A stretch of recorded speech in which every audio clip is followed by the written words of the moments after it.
Body safety, ya. Anak-anak itu kita lindungi bagian mana tubuhnya nggak boleh disentuh orang lain. Mana yang, apalagi orang lain ya, sentuh orang keluarga kandung aja kan kita batasi. Ada yang kenal ini kamar siapa? Coba tebak, ini kamar siapa ya? Kalau lihat piala ini atau piala yang ini? Ada fotonya. Pasti udah pada bisa nebak kan ini kamar siapa? Yap, siapa sih yang nggak tahu Kak Ruben Onsu, seorang artis multitalenta yang kita kenal sebagai komedian, presenter. Assalamualaikum warahmatullahi wabarakatuh, saudara-saudaraku sebangsa dan setanah air. Dimanapun kalian berada, semoga kalian selalu dalam kondisi sehat walafiat, teman-teman ya. Gimana teman-teman? Ketemu lagi dengan saya di Gaspol Update ya. Sudah pada tahu nggak nih perkembangan terbaru soal Ruben Onsu ya, yang kembali menjadi sorotan di tengah polemik hak asuh anak dan berbagai perbincangan yang menyeret nama Sarwenda serta Gio ya. Jadi di saat proses hukum masih berjalan, Ruben disebut-sebut mulai menyiapkan rumah dan kamar khusus untuk kedua putrinya yang sedang diperjuangkan tersebut ya. Sementara itu berbagai pernyataan ya, komentar hingga perdebatan dari para netizen terus bermunculan dan memancing perhatian publik ya. Nah, bagaimanakah videonya dan bagaimanakah respon netizen? Mari kita tonton bersama. Kemudian mari kita komentari bersama di bagian akhir video. Aktor, penyanyi, sekaligus juga pembisnis yang sukses di Indonesia. Beliau menghubungi Saira untuk mengubah tampilan kamar ini agar terasa lebih hangat, elegan, dan nyaman. Sebelumnya, kamar ini sebenarnya udah rapih ya, tapi dindingnya masih menggunakan cat yang warnanya polos, sehingga suasananya terasa kayak biasa aja dan ada yang kurang gitu kan. Dan inilah dia hasilnya. Perjuangan Ruben demi bisa berkumpul kembali dengan Thalia dan Tania kini menjadi sorotan. Di tengah ramainya pemberitaan mengenai sengketa hak asuh anak, Ruben dikabarkan mulai melakukan berbagai persiapan di rumah barunya. Langkah tersebut langsung memicu perhatian publik, terlebih karena nama Sarwenda dan Gio juga terus dikaitkan dalam berbagai perbincangan. Tak ingin hanya menunggu perkembangan proses hukum, Ruben disebut memilih bergerak lebih dulu. Rumah barunya mulai ditata, sementara kamar yang disiapkan khusus untuk Thalia dan Tania tampak direnovasi agar lebih nyaman. Bukan kemewahan yang menjadi prioritas, melainkan kehangatan dan kasih sayang yang ia ingin berikan kepada kedua putrinya. Aku maunya sebenarnya intimate sama anak, yang ngobrol gitu. Tiba-tiba ada yang wow, bingung juga. Di sisi lain, Ruben juga dikabarkan telah menyiapkan berbagai bukti kuat sebagai bagian dari proses hukum yang sedang berjalan. Langkah tersebut dinilai sebagai bentuk keseriusannya untuk memperjuangkan hak sebagai ayah dan memberikan lingkungan terbaik bagi tumbuh kembang kedua anaknya. Jadi ada yang namanya nanti mediasi, makanya aku bilang daripada mediasi sendiri, mendingan mediasi yang langsung dikawal sama pengadilan. Begitu guys, iya. Jadi sifatnya prinsipal. Nanti ada saat kita dipanggil pasti itu. Yang saya sudah bilang, ini adalah pertama kali buat saya. Sangat deg-degan, tapi saya akan berjuang selalu buat anak-anak saya. Karena dari awal saya punya anak, saya sudah bertekad akan selalu menjaga dan menyayangi anak-anak saya dan berikan kebahagiaan ke anak-anak saya.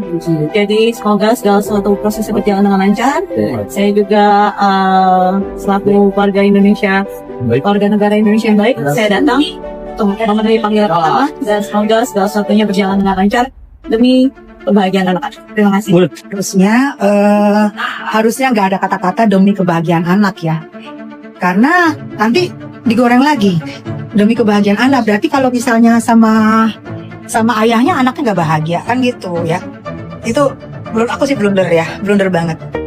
Harusnya nggak ada demi kebahagiaan anak, karena yang namanya anak, orang tua mau ayah mau mamah mau maminya itu sama aja ya, sama-sama bahagia dia. Nggak ada dia satu pihak bahagia satu pihak nggak ada. Jadi maksudnya aku jangan ada kata-kata begitu, harusnya blunder ini blunder. Netizen, akhirnya CEO turun gunung ya. setelah poster itu nggak ada pasang bukanya yang film tepi di apa bunga di tepi jurang.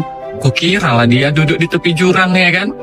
Ternyata muncul lah dia dengan pernyataan ini. As many of you know, there has been countless rumors, false accusation, and negative stories circulating about Sarwenda and me. We choose not to respond with anger or hatred. However, for those who have intentionally created and spread false information with the purpose of harming others, we believe the appropriate legal process should take its course. To every Sargios, please keep believing, keep your faith strong. Every challenges is temporary, and we truly believe that better days are ahead.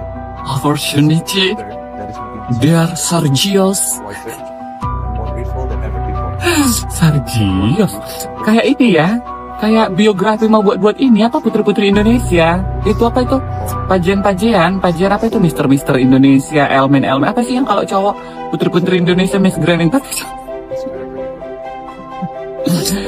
Jadi intinya itu dia bilang nih, aku terjemahin ya.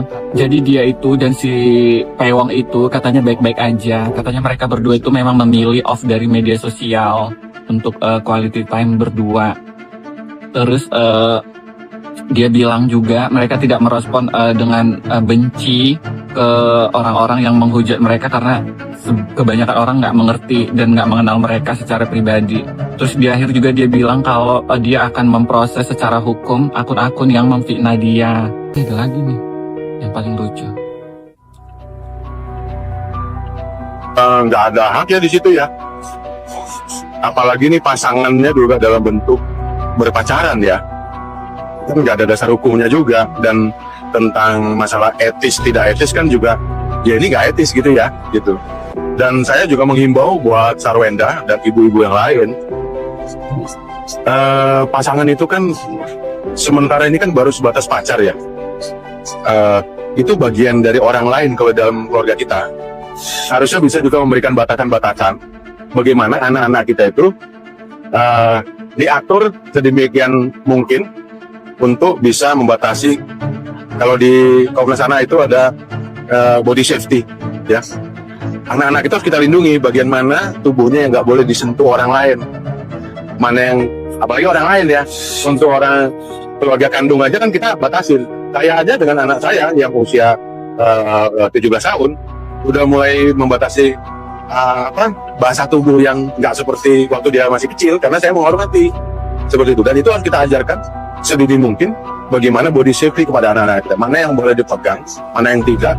Itu juga bagian dari upaya melindungi anak-anak kita. Saya ingin melihat bahwa hubungan mereka sudah melampaui batas. Saya tidak ingin menggunakan instrumen agama.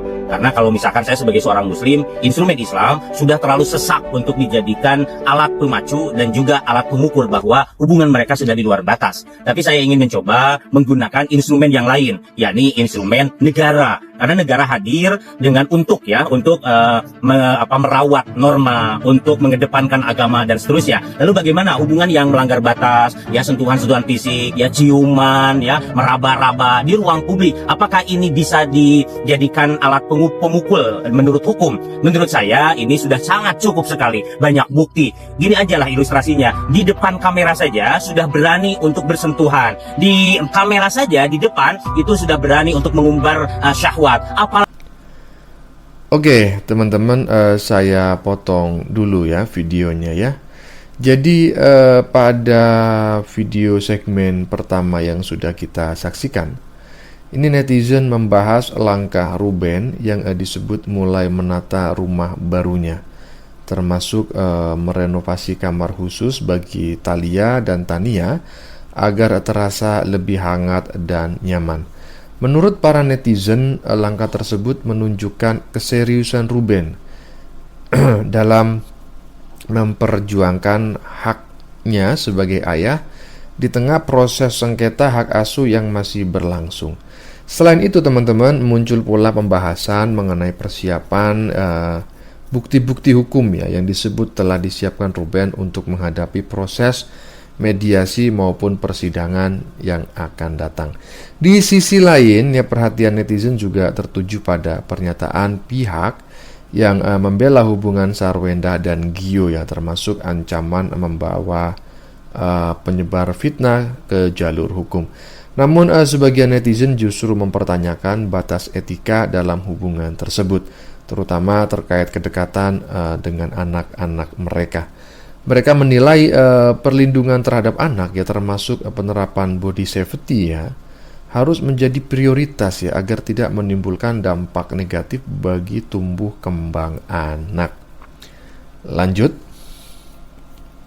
Lagi kalau di luar kamera, apalagi dengan narasi ya, janda rasa gadis, lalu berpegang-pegangan, baik di dalam rumah ya maupun di mall dan di tempat-tempat umum. Ini sudah melewati batas. Bagaimana negara hadir terkait dengan ini? Satu, kita memiliki undang-undang namanya Undang-Undang Perkawinan nomor 1 tahun 1974 yang direvisi menjadi Undang-Undang nomor 16 tahun 2019. Pada prinsipnya ada 4 prinsip dalam undang-undang itu. Satu, bahwa pernikahan kita itu lebih kepada monogami ya, monogami. Artinya ketika ada poligami diperbolehkan, tapi dengan banyak syarat, terutama izin dari istri yang pertama. Yang kedua, pencatatan, bahwa ketika menikah kita harus dicatat. Ada di dalam Islam namanya dikasiri. Itu dalam konteks di hadapan negara itu tidak diperbolehkan. Kenapa? Karena untuk melindungi hak-hak ya. Ketika sudah dicatat, maka negara hadir. Ketika ada perselisihan, maka negara bisa menyelesaikan. Kalau tidak dicatat, maka negara abai terhadap dengan konflik-konflik itu. Ketiga ya, bahwa negara harus melindungi kewajiban dan hak suami istri, itu harus adil, harus sesuai, tidak boleh ada yang dirugikan dan seterusnya. Dan yang terakhir adalah tentang bagaimana melindungi anak ya, karena ketika sudah menikah memiliki anak, ketika bercerai karena sesuatu, maka anaklah yang sering menjadi korban. Oleh karena itu undang-undang ini dibuat untuk melindungi dan merawat 4 hal yang tadi ya, pencatatannya, monogaminya, hak dan kewajiban suami istri, dan juga perlindungan terhadap anak. Lalu bagaimana